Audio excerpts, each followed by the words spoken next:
Welcome back again to the Unlearning podcast. My name is Stuart Delony, and I'm joined with Forehand and Karl Forehand today. And I'm going to pull back the curtain and show how the sausage is made a little bit here. Generally speaking, we sit down and we'll do 4 sessions together, back to back to back as we film this, even though I know JD switches glasses and hats and clothes the whole time. It makes Karl and I look like we never change our clothes ever. But in this last session, we're going to be going through ruining the kayfabe, Stuart. I know. Ruining the kayfabe here. It's terrible. But in this one, we're going to kind of be talking about some broad topics, some ideas that what we're doing, what we're processing through. So this should be fun. And as we do when we sit down for our sessions, just wanted to tell you that the unlearningcurvepodcast at gmail.com is the way to reach out to us, to ask us questions, you can call us whatever the hell you want to. Just email it to us, and it'll probably end up on here anyways. We dare you. So in this session, this is the probably I'm going to hell session, but I'm going to start off not even telling you where we're going, but I thought we needed to discuss, for me, does everybody know what are the steps to becoming a saint in the Catholic Church? I thought we may need a refresher, if anyone. You have to perform 2 miracles. Yep. So here. But the joke about that is then they got a lot of corroborating evidence. We just talked about hierarchies and how people kind of serve them blindly and things like that. A lot of corroborating evidence from probably people that want to be like them and so on. So yes, okay, that's your guess. 2 miracles. You're good. JD, you have any to No, there's a veneration status or something. You have to be venerated. I think they do because they've done it with a bunch of people like Joan of Arc and stuff. You have to do an investigation of purity and things like that. I know that. And then I know there's also, I think 2 miracles but the Catholics like to get loose with it, right?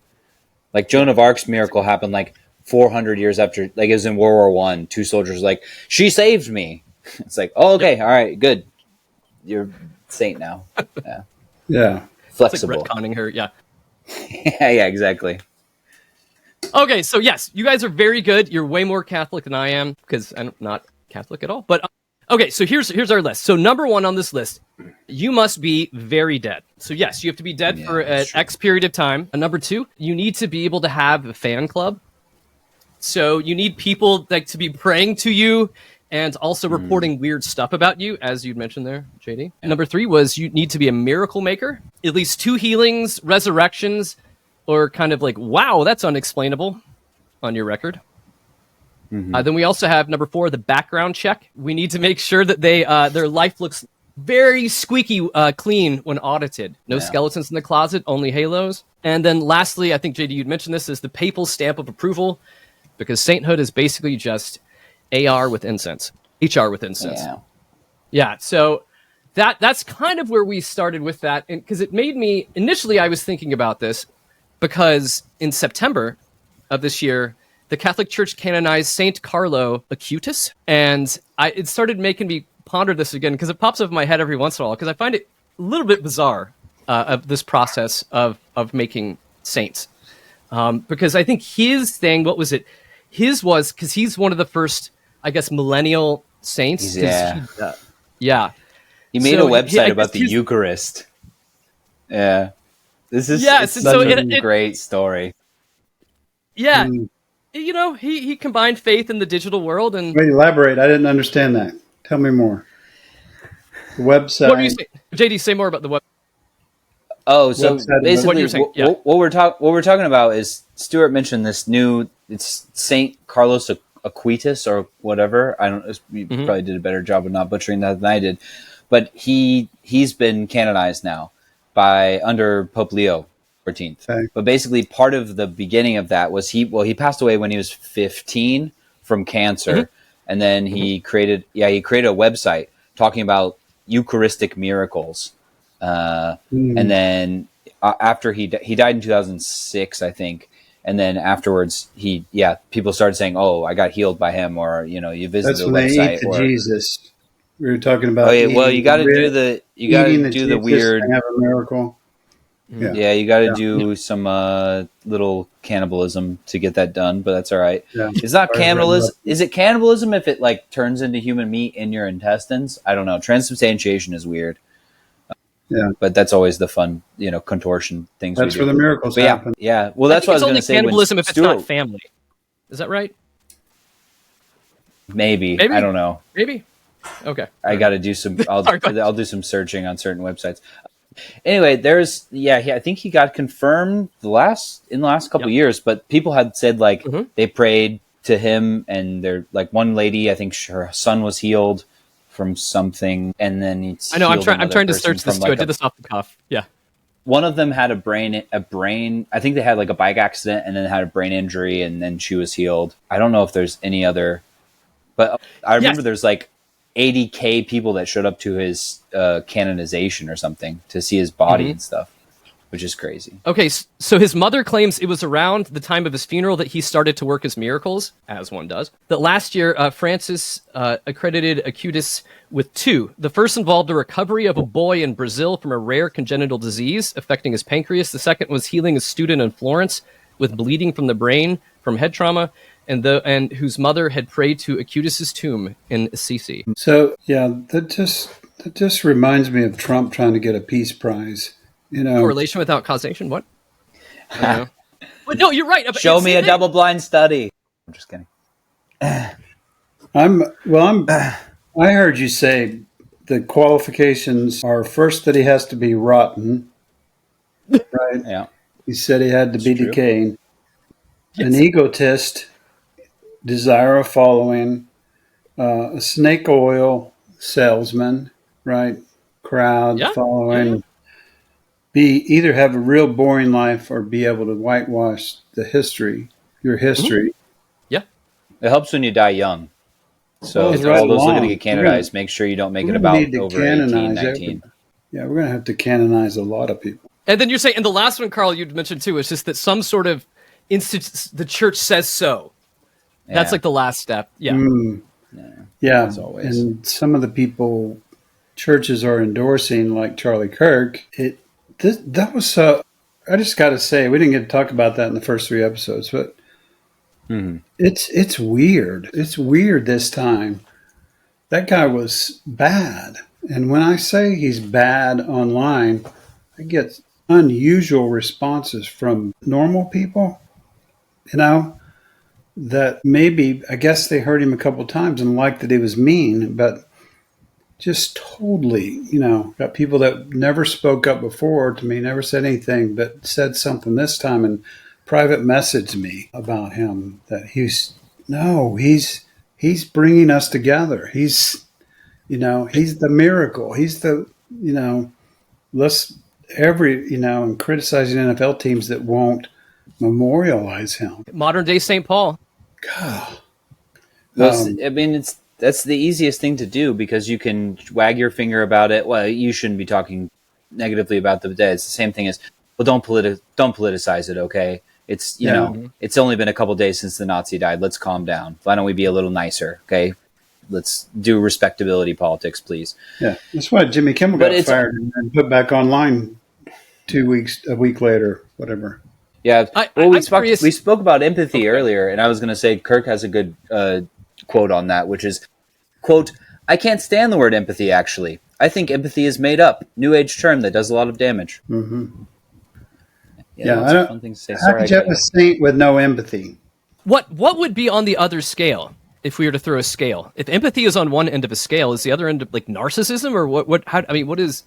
What's a fair scale? Narcissism or apathy, maybe. Yeah, I'm just curious about that. So we're like, it would either have to be not caring at all or only about yourself. So I think those two are the being a fundamentalist Christian. That's generally the opposite. So I have a question. This is Charlie adjacent, but I think this fits with a lot of things within Christianity right now. What I was noticing too is if someone preached, quote, preached the gospel, which is whatever thin, God's on this side of the chasm. You're on this side. The cross brings us together because of sin and other things. Yay, Jesus. So as long as you preach that to people, no matter how cardboard or incomplete it is, it will cover a myriad of sins and everything else that that you've done and said. They do, yeah. In Christianity, I think if you've just done that plenty, people are like, well, that's what we need to focus on. The things they do that cause harm, not just the things they do.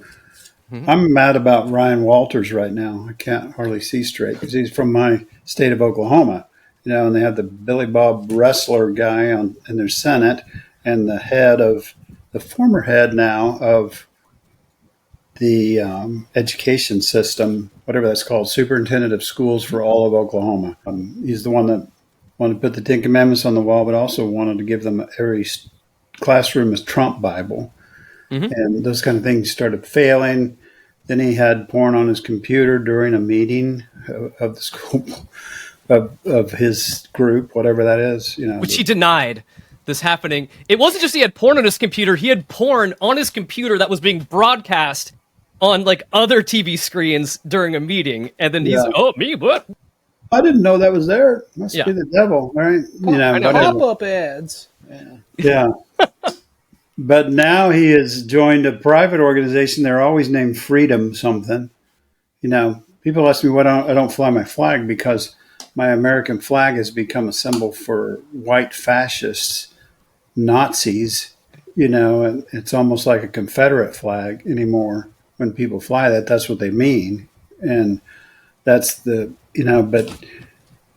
I lost my point that I was trying to make there. I'm getting mad. But I think there's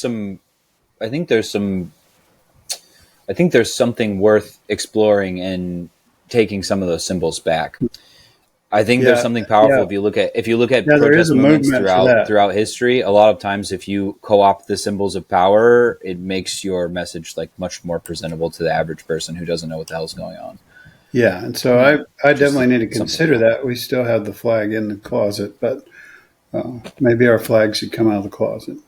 Fly beside the flag of Satan or something. Yeah, balance. But my point I was making was he's now president of this freedom thing, which the stated goal of the freedom thing, whatever it's called, is to destroy the teachers union. Real noble goal. I'll destroy something that protects, maybe the only protection for teachers against assholes like you. I just hate being from Oklahoma anymore. It's so horrible. And when I say that, there's great things about Oklahoma and the lakes and the Native American history and things like that are good and comforting, but there's so many rotten things there right now. Hey, the Sooners are ranked, man. The Sooners are ranked. I know the Sooners are doing well. JD's Longhorns are doing fair. Not as good as they could. He's enjoying the arch wave. Yeah. Are those the same Longhorns we're talking about? Which Longhorns are yours, JD? Are you talking about Texas? We're talking football. Texas, yeah. Okay. Yeah. But I know Ron Walters. I'm used to disappointment. I'm also a Cowboys fan, so yeah. Oh, same. Yeah. I mean, not me, same, but you are used to disappointment. I get that. That's becoming an epic shame struggle there with the Cowboys. Mm-hmm. God, I've tried to quit. But I love, Karl, you mentioning like the superintendent. I mean, my biggest question too is what's happened. Like he announced he was quitting on the news, Fox News, and then he just leaves. And that was like my guess is something. There's a reason he's quitting. He's not just quitting to go to better like territory. I'm going to the next greater thing I'm doing. No, it's the porn thing or something else has gotten him. That's why he's quitting and not talking to reporters right now. I think even it looked like in the interview in Fox News was kind of turning their head a little bit, So speaking of canonizing, right, saints, that's his desire. He wanted to be a saint. The Oklahoma school system is near the bottom, between 48 and 50, depending on what year it is. They're horrible. Well, it must be the devil. It must be because we don't read Jesus and prayer back in schools. And he wants to be the saint. He wants to be the hero. So any way he can spin it, but to do that, again, you got to demonize other people. You got to shame other people. There's no working together. There's no, there's public shaming. There's all those things you need for hierarchy. He wants to be the dictator like Trump wants to be the dictator. He wants Trump to recognize him, and he's not doing very good. I don't think Trump knows who he is. Anyway. No, but that's the insane thing with him is what, like, going back to this, him turning like the schools into some sort of a Christian crusade, and of all places, like you're saying, Oklahoma, which is near the bottom in most categories, wouldn't you assume your number one job is just for kids to learn and to do a better job teaching instead of being like, we need to bring in PragerU, we need Bibles, we need the 10 Commandments, we need all these things that have nothing to do with learning. But we need prayer back in school, and that will fix education. That doesn't make any sense. Put a poster on the wall. None of this makes sense for learning and education. It's moronic. Yeah. But Jesus. Oklahoma is probably the king of outwardly religious, inwardly just redneck, and I mean, not necessarily bad people, right? Mostly good people. I'm not letting Oklahoma take the crown on that one. You think your state is? Yeah. We've got plenty of places I've tried. There's plenty of places. A lot of the southern states follow that pattern. A lot of them. You don't even need to get into politics. Very outward, it's baked into everything we do, but very few people go to church. Very few people live a moral, upstanding life.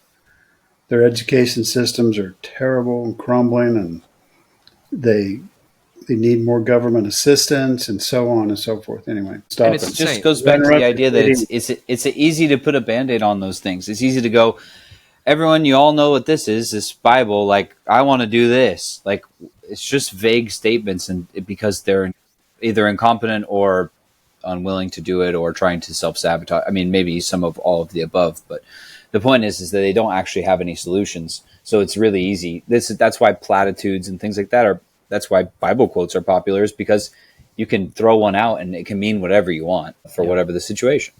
So, I mean, and the other thing is that, like we were talking about with like in Oklahoma, where you have this kind of like language or facade of religion, that's how people have shared understanding. And it's a really easy way also to build in groups and out groups, and also to build hierarchies of, well, I can espouse this language more eloquently than you can. I've remembered more Bible verses, and so I'm superior in this hierarchy where we're all actually just subservient to this mega pastor that takes all our money anyway. So it doesn't really matter, but it makes me feel slightly better.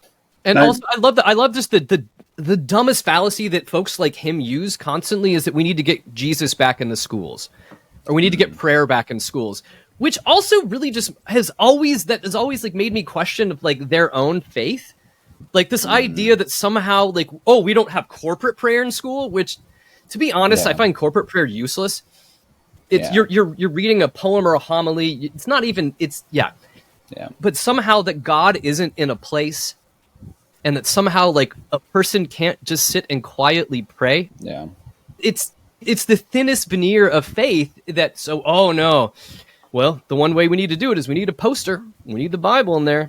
And that'll fix everything. But again, like you're saying, JD, it's not solutions. It's just going on a mission trip and putting more paint on a building. I cringed the other day. And when your source material is absolute fucking drivel and like can mean whatever you want it to be, then of course that's what you're going to do with it.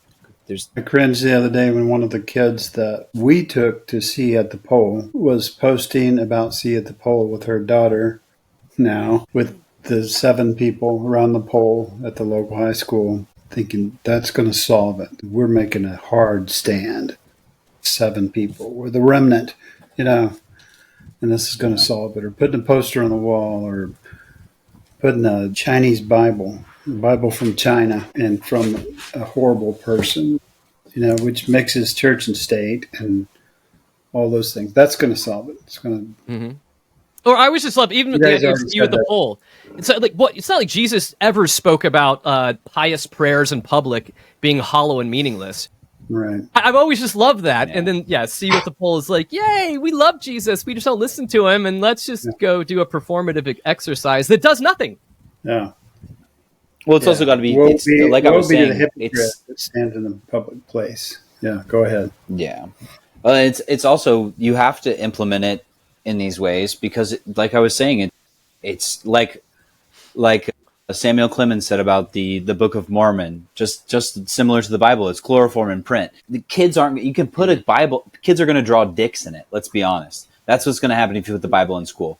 Kids are going to look for like Song of Solomon, where it talks about like how her tits are like gazelles and shit. Like that's what they're going to look for. They're not going to, it's not going to change because we did it before. The Bible has been in school for a long time. And some of that was like the most vitriolic, racist bullshit time of our society. So it's not going to magically fix everything. But again, I think to try to get like, what is the meaning or why do they think it's going to fix it? I think it misses the forest for the tree. They don't give a shit. They're looking for something they can say that again, it's a thought terminating cliche of we're going to put the Bible in, it'll be fine. Y'all just sit tight with me. And that's all you got to do. And then nothing changes. And you just, it's because we still letting the gays get married. It's still because we have abortion. But again, it's just unfalsifiable claim upon unfalsifiable claim. So I think in a lot of cases, we have to honestly stop taking a lot of these people seriously. The impact of what they're doing is obviously serious, and we should treat that with seriousness. But I think for a lot of these religious leaders, they just should be mocked and not taken seriously. And when I say like mocked, I don't even think engage with them. I think people like that should be anathema in terms of engagement. Let them do their thing, and they'll slowly wither and die because they'll be the newest hot thing, and hopefully you can move a couple people away from them. But it's also frustrating to me, but I think the answer is to do our own thing and let people decide which one is better, because when people follow the words of their Bible, test all things and keep what is good, I think when it is a like trauma-informed, community-based thing without the hierarchies, without all the incessant dog shit that comes with traditional religion, I think you're going to get a lot of people that move in that direction. If you build it, if you build it, they will come, sort of thing. But we have to build it first. The reason I don't murder people is not because I read it in the Bible or I read it on a poster in my high school. Out of left field. It's because you're not good at it, Karl. I'm sorry, I haven't been sharpening my knife enough. I get stuck on things. Your knife does?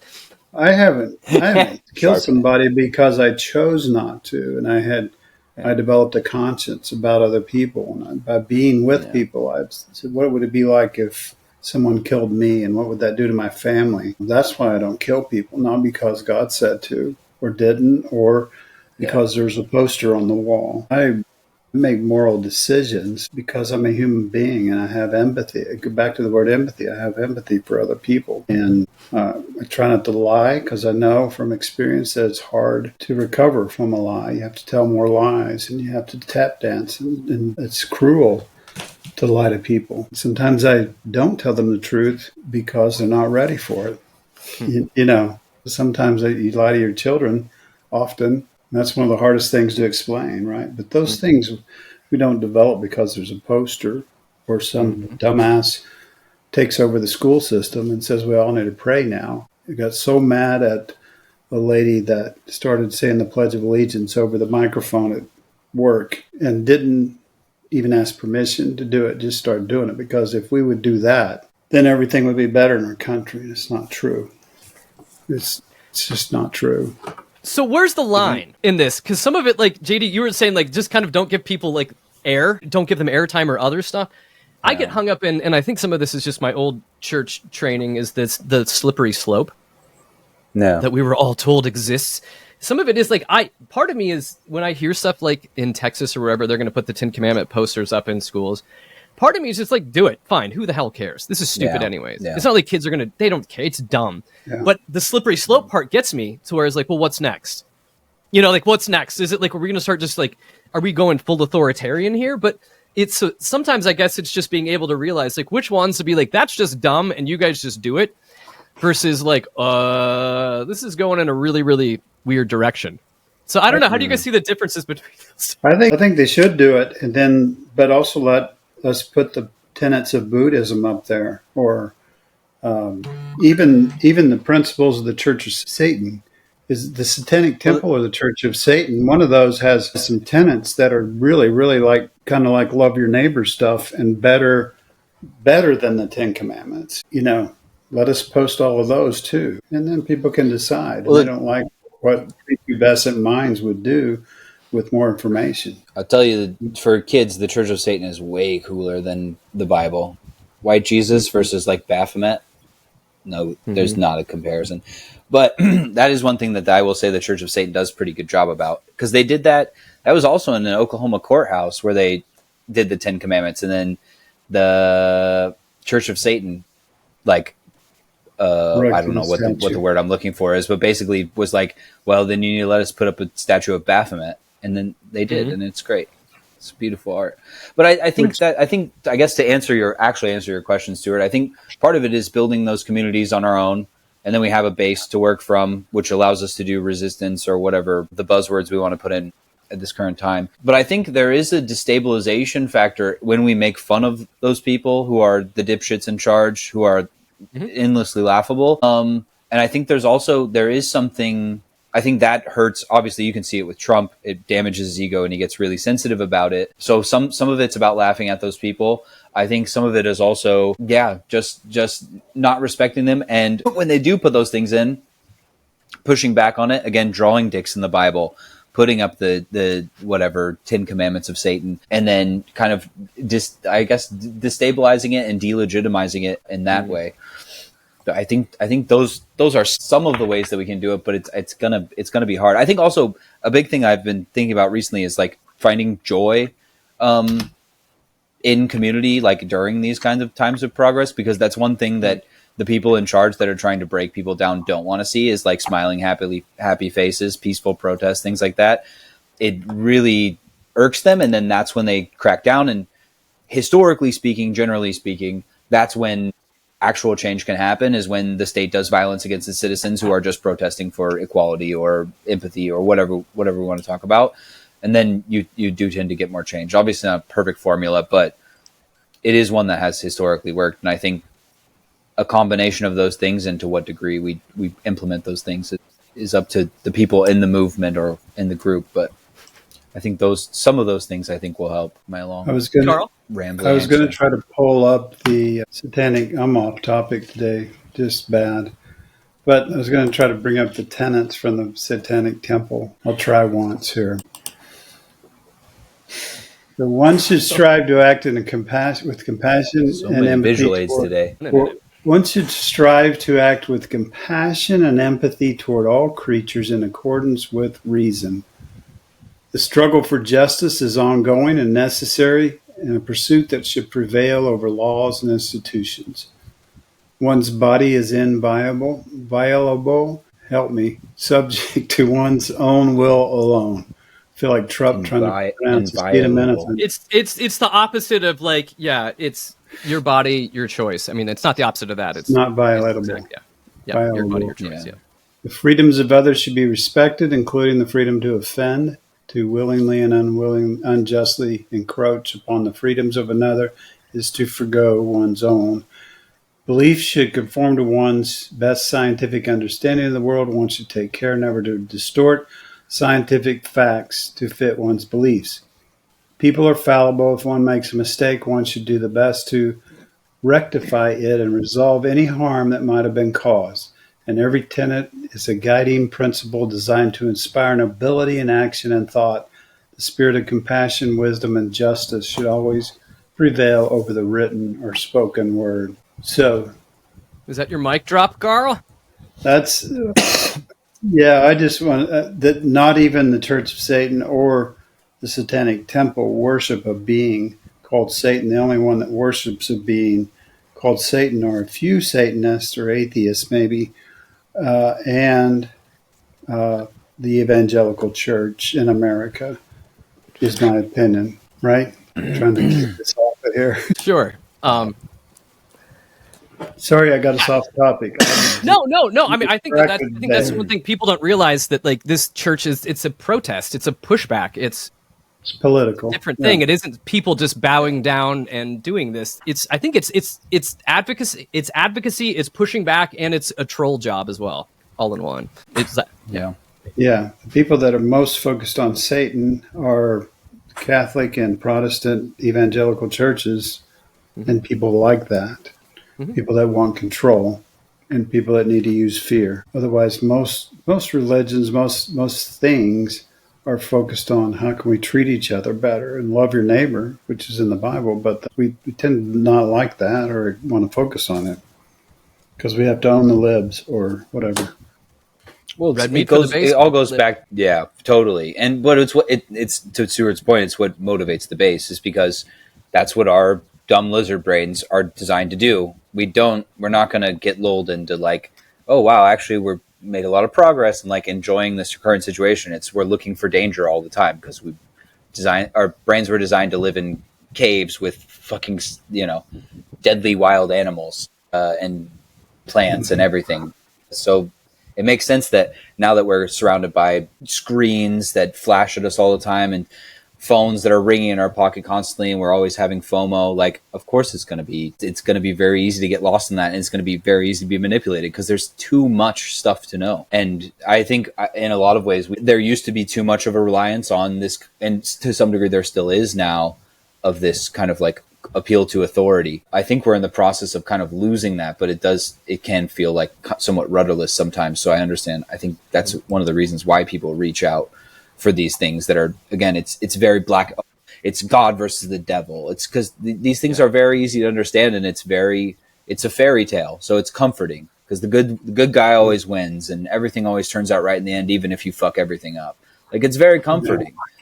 But it's bullshit because most things are, obviously hugely nuanced, intersectional ideas where we're going to have to know a bunch of different things, and you'll probably never understand the whole picture.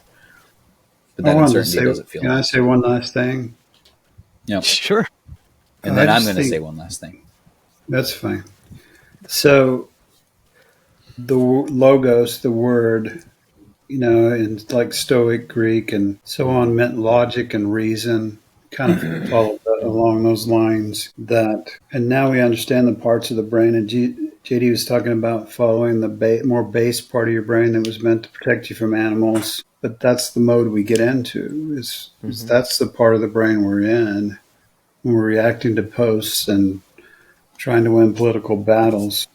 We need to get back to logic and reasoning and sensibility and things like that. So that's just kind of a minor point there. First step is to log off. Get offline, stop listening to podcasts. Yeah. After this one. Stop putting this. Yeah. This one is okay. The other ones are bad. Yeah. It's kind of an us versus them thing. They bad, us good. Yeah. Ooga, exactly. Ooga. I mean, once again, I just think we all need our hypocrisy. We do need to be careful to keep our heads on straight and to be adaptable and looking for. That's why I brought our little article in. Hopefully we can kind of start to like actually do some of our own research, because I think it's very easy, like I was saying, to become rudderless and kind of adrift because there's so much information, there's so much connection that we oftentimes get the opposite because we're so overwhelmed by it. And I think one of the greatest lyricists of our time, Gucci Mane, had something to say about this. Gucci Mane says, "If a man does not have sauce, then he is lost. But the same man can get lost in the sauce." I think that's profound. Gucci Mane Lafleur. That needs to be your next episode. The man with the sauce. I don't think either of you know who Gucci Mane is. No. I don't think you would if you did. It was like an elementary. Oh no, not elementary school. Maybe high school. He's pretty old.